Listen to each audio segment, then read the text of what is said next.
Hello everyone. In this video we will talk about endophthalmitis. Endophthalmitis is a condition where there is an inflammation of the inner layers of the eyeball, which include the uvea and retina.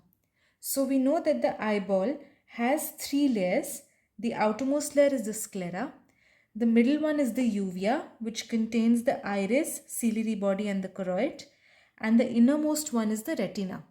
So in endophthalmitis, the sclera is spared, but the uvea and retina are what get inflamed. These are the two layers that get inflamed in endophthalmitis. The causative factors for endophthalmitis could be infective or non-infective. The infections could either be exogenous, which means that the infection comes from outside. It could be due to a perforating injury, or due to corneal ulcers, or due to surgeries. So in exogenous infections, the infective agent comes from outside the body. Whereas in endogenous infection, the infection exists in the bloodstream. It is located somewhere else in the body. It travels through the bloodstream and it reaches the eye and causes endophthalmitis. A secondary infection means that one of the surrounding structures of the eyeball is infected. This could either be orbital cellulitis or thrombophlebitis. So, one of the surrounding structures is inflamed, and the infection from these structures enters the eyeball and causes endophthalmitis. In non-infective causes, there is a sterile endophthalmitis. This is because no bacteria or fungus or any organism is not involved in the causation of endophthalmitis. The first cause is post-operative. Post-operative endophthalmitis is due to some sort of a chemical which gets retained in the eye, either due to chemicals adherent to the instruments or chemicals adherent to intraocular lenses. They enter the eye and they will cause a non-infective chemical endophthalmitis. The second cause includes post-traumatic. After a trauma, if a foreign body gets deposited in the eye and it gets left behind, that might lead to a non-infective endophthalmitis. The next cause is tumor necrosis.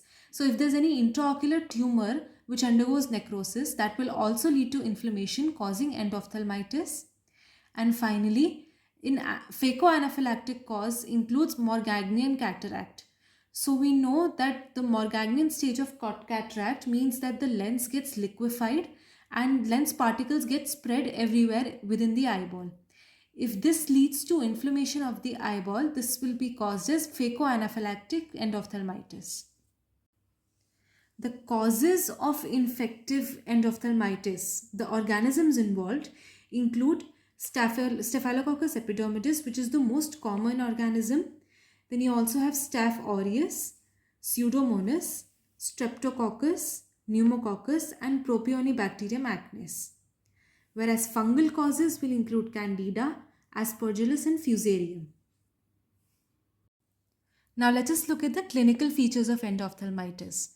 So symptoms include eye pain, redness, lacrimation, photophobia and loss of vision. These are the complaints that the patient presents with. When we examine the eye, the signs that we see from outwards to inwards, we see that the lids are red and swollen. The conjunctiva becomes chymosed and will show circumcorneal congestion.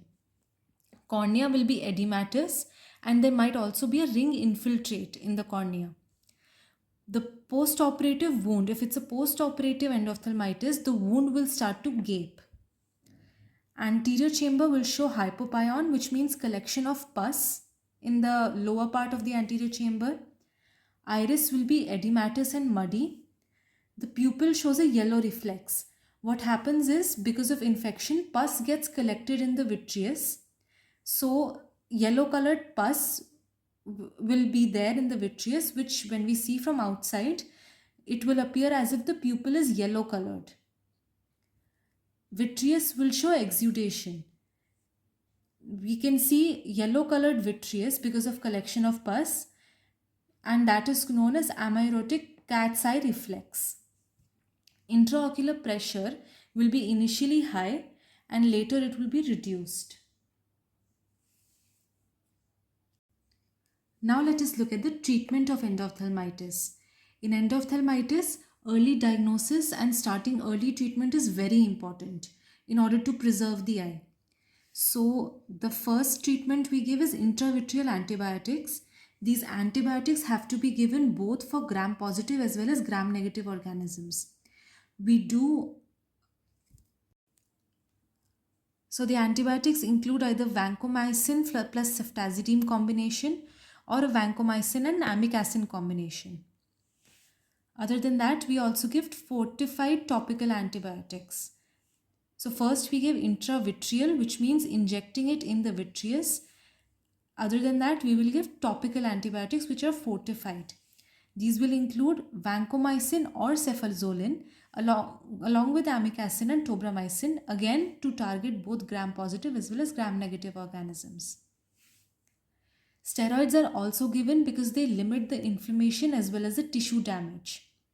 Steroids are also given by an intravitreal route or topical route or systemic route. Cycloplegics like homatropine or atropine, they will prevent the spasm of the ciliary muscle and they will reduce pain and discomfort of the patient. In case the intraocular pressure is high, we give anti-glaucoma drugs like timolol and acetazolamide. After all this treatment, we check the response for 48 or 72 hours. If even after 48 to 72 hours there is no response, which means that the inflammation is not going down, we will do a surgical procedure called pars plana vitrectomy.